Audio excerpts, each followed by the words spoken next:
memotivasi, menginspirasi, dan memberkati kita semua. Hari ini kita boleh membahas satu tema, yaitu kenapa baptisan penting.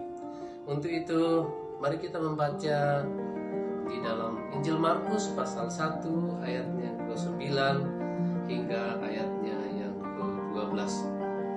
Firman Allah berkata begini: Pada waktu itu datanglah Yesus dari Nazaret di tanah Galilea, dan ia dibaptis di sungai Yordan oleh Yohanes.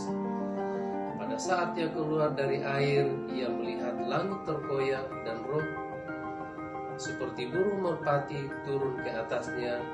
Lalu terdengarlah suara dari sorga, Engkaulah anakku yang kukasihi, kepadamulah aku berkenan. Bapak Ibu Saudara yang kekasih dalam Tuhan Yesus Kristus, baptisan adalah suatu keharusan bagi setiap orang yang sudah percaya kepada Yesus Kristus atau yang sudah menerima Yesus Kristus sebagai Tuhan dan Juru Selamatnya secara pribadi. Karena itu saudara yang kekasih, teladan yang disampaikan atau ditinggalkan oleh Yesus bagi kita bahwa siapa Yesus? Dia adalah Allah, tetapi dia datang kepada Yohanes Pembaptis untuk memberikan dirinya dibaptis. Nah, saudara yang kekasih, dari perikop ini kita akan melihat ada 3 hal yang sangat penting untuk kita renungkan bersama.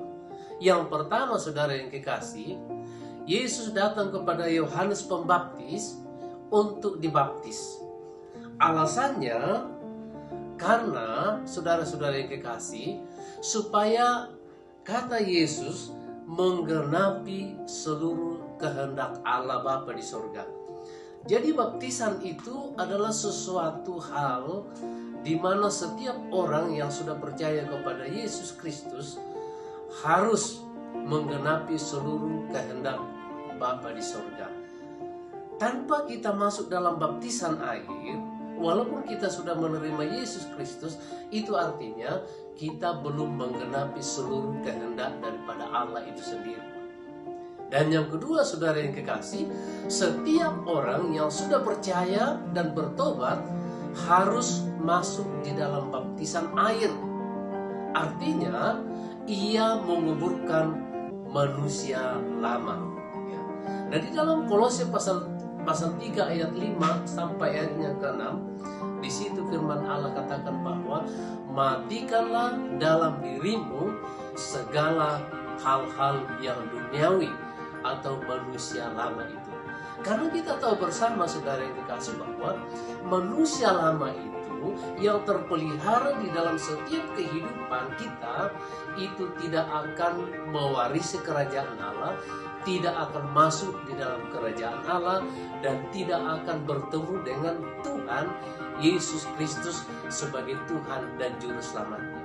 Itu sebabnya kita sebagai orang yang sudah percaya kepada Tuhan Yesus Kristus, dia katakan matikanlah dalam dirimu segala sesuatu yang duniawi.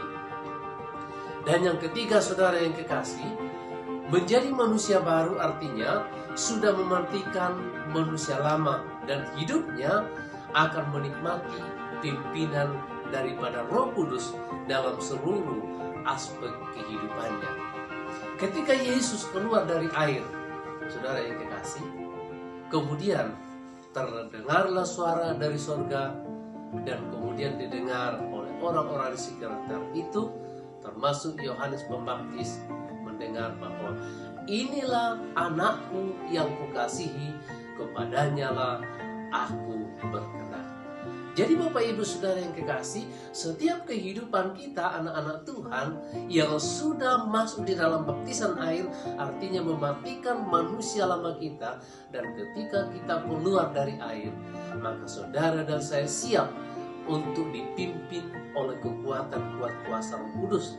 Karena tanpa Roh Kudus, saudara dan saya tidak akan mampu menjalani kehidupan kita ini, karena kehidupan kita diperhadapkan dengan berbagai macam persoalan masalah.